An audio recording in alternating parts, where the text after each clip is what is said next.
Hi, everyone. This is an exclusive feature from the Paydirt podcast with Matt McGloin and Tom Hannifan. Penn State fans, we've got you covered for Saturday night's whiteout game against Auburn. The Nittany Lions hosting the Tigers at Beaver Stadium. Here's the full breakdown and preview of the game from episode 6 of Paydirt. Well, Ball State, Penn State took care of business. Now, this Saturday night, in prime time on ABC with College Game Day from ESPN on campus, 7:30 p.m. Eastern, Penn State hosts Auburn. At the time we're recording this on Sunday, we haven't seen the new updated rankings yet, but both teams obviously going to be ranked. This is a huge game. In terms of the state of the program, what is the significance of this game, in your opinion, for Penn State? Is this 5 years in a row now? Game Day has been here. Is that right? Or you might be right. I think I heard that somewhere, but I mean, wouldn't be shocked. I think I heard that somewhere. Yeah. What an environment this will be. And I mean, you've kind of been able to market this as Penn State versus the SEC, right? Penn State versus Auburn, Game Day. I mean, you're selling this to recruits, man. You really, really are. And once you see, if you're a recruit, once you see this whiteout and this scene, I mean, I'm like bringing myself back there right now when I was playing, and you try not to get too lost in the lights, Tom, as a player and looking around. But like, there's been a few times if you stand on the sidelines, you just you glance up and it is a sea of white. That's what it is. But there's been times too where you kind of look past the sea of white and you actually see fans and you're like, there's a lot of people in this stadium right now. And it's crazy, man. It's so bright. What is that like on the field? Because I've always thought about standing on the field and playing and like jersey colors clashing potentially with or getting lost. Is that a reality? You can see everything. Like, that's how bright it is. Like, it's so bright. It actually helps. Oh yeah, I think at least from what I can remember, it's so bright. You can see reflections off of helmets. You know what I mean? It's just wow. It's so bright on that field, man. It's a sight, man, and we've talked about it a lot, how impressive that atmosphere is, and playing in that stadium, you don't get that too often in college. You don't get that too often in the NFL. Well, I ask about the state of the program victory. Let's not jump to conclusions, and that let's say that if they win the game in the first place, right?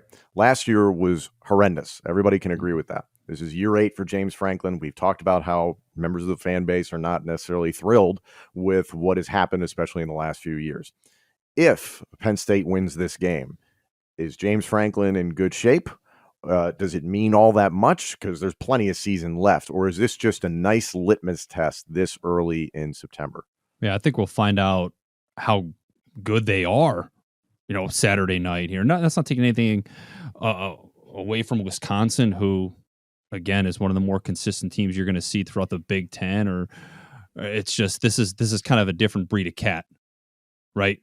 Playing Auburn, and talking about their team itself. I mean, the weapons that this team has offensively is impressive, and I'll start with Tank Bigsby.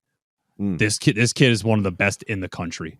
One of the best names I've ever heard. Oh my gosh, incredible. Incredible. And SEC Rookie of the Year, he's fantastic as a running back. He really, really is. They've also got the freshman Jarquez Hunter, who had a $147 last week. I mean, this defensive line and this front seven, for how good they've been in the run game, they need to be even better. They need to come to play, and they'll mix it up. They'll bring another guy in, Sean Shivers.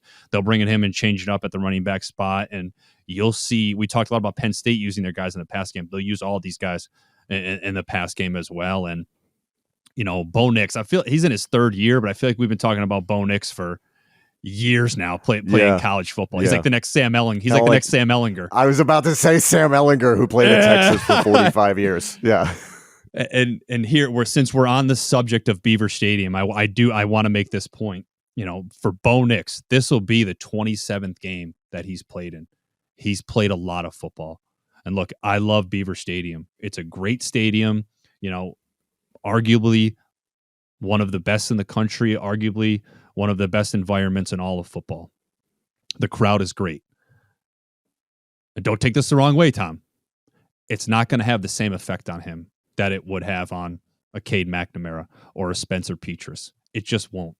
This kid has been around the game for too long. He's played in a lot of big football games, right? So defensively right now, if you're thinking crowd's going to save us, noise, I think you're wrong. I think you need to get that out of your head right now. This kid is going to be dialed in. He's going to be on the same page with his wide receivers, his line, his running back, in terms of communication and knowing what everybody is supposed to do. He's in his third year as a starter.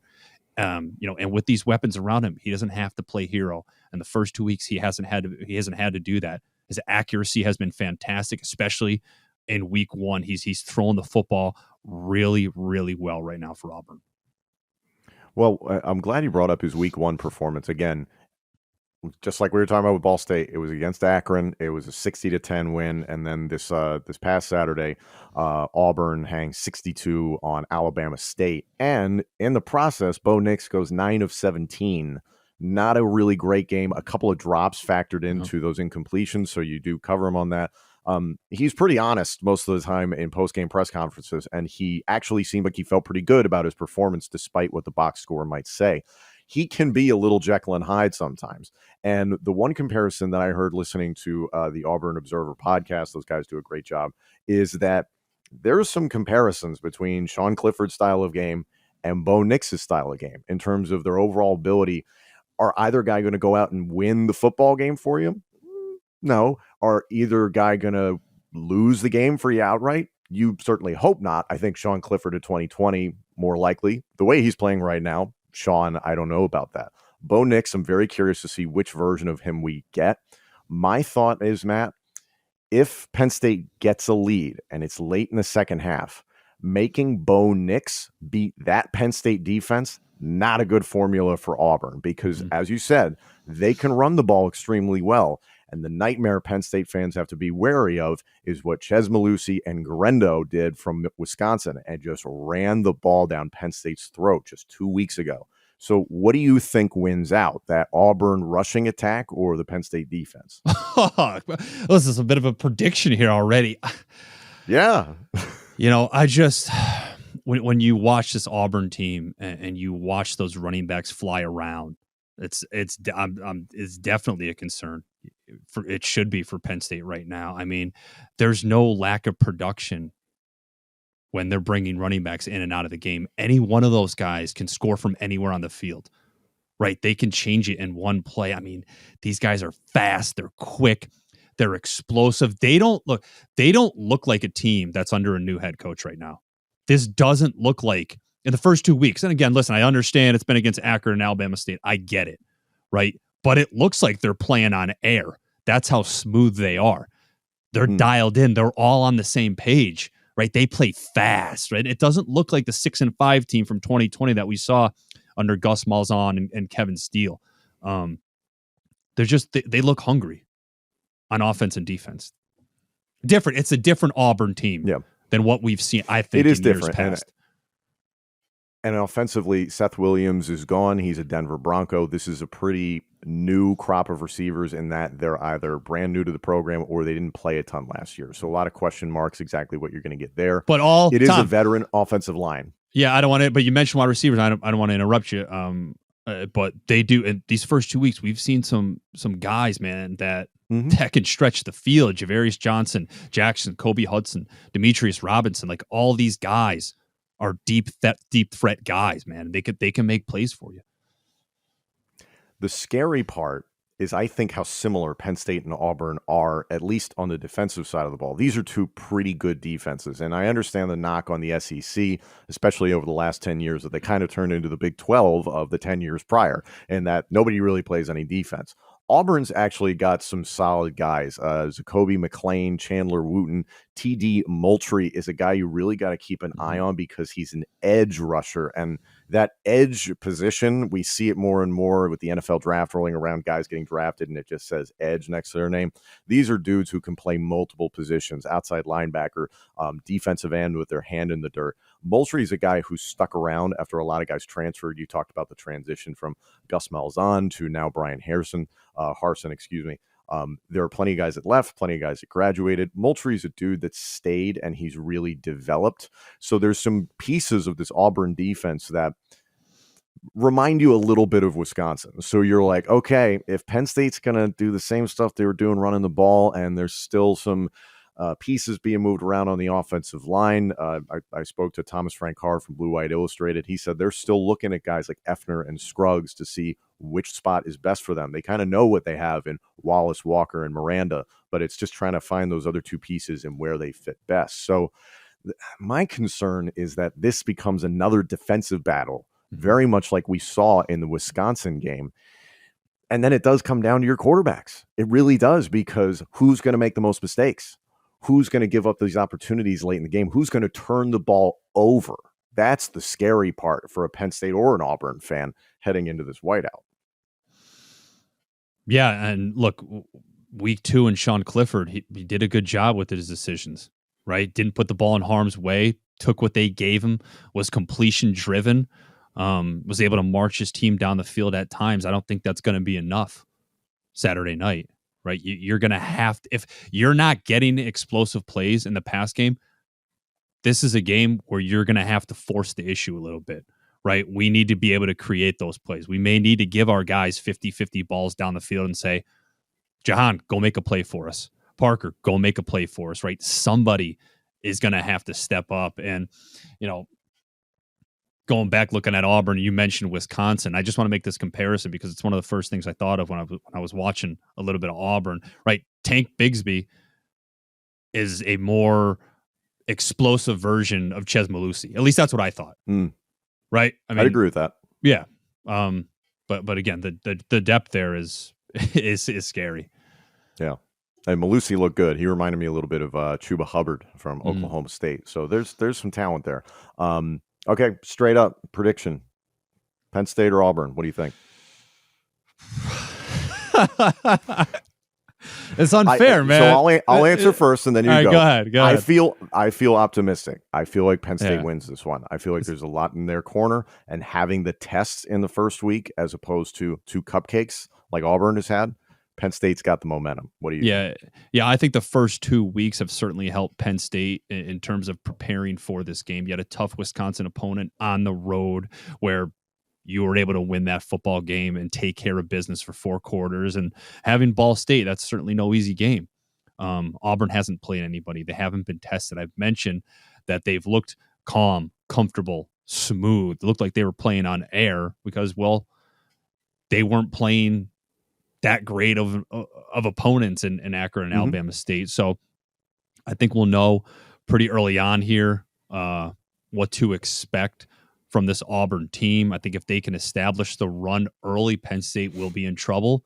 But if Penn State can figure out a way to stop this run game, I think the advantage goes to Penn State. We're going to find out this Saturday night at 7:30 p.m. Eastern on ABC. ESPN College Game Day is in-state college. This is going to be big. Penn State fans, don't be all freaked out because of the conference they play in and the brand that's behind the school. This is a very good Auburn team. However, the way Penn State has played, this is a beatable Auburn Tigers team. I'm very excited to see it. I have one more question for you, Matt, before we go. And this is the fan in me talking. It's a whiteout. It's a spectacular atmosphere. I am particularly a fan of uniforms. I think they're fun to watch. I love seeing the new ones come out, etc. I appreciate the tradition behind the Penn State football uniform. So let me pose this to you. What if for the first time ever, for a whiteout, Penn State wore all white at home? What do you think? I think it'd be cool. I do. I never thought of it because I've always been a fan of, that old school blue, traditional at home blue jersey. I think that's just about as clean of a uniform as it gets. in college football. You mentioned the whiteout. My first start was a whiteout. Michigan at home, 2010. I was a sophomore. You know, it's going to be electric. I remember, so obviously the Lash building, you can see Beaver Stadium for where the Lash building is. I remember standing outside the locker room and looking over at Beaver Stadium, and it was so loud that you can hear the cheers, you know, just the sounds of the stadium already before we even hopped on the blue buses to go over to the stadium. You know, it's going to be rocking, man. That's yeah.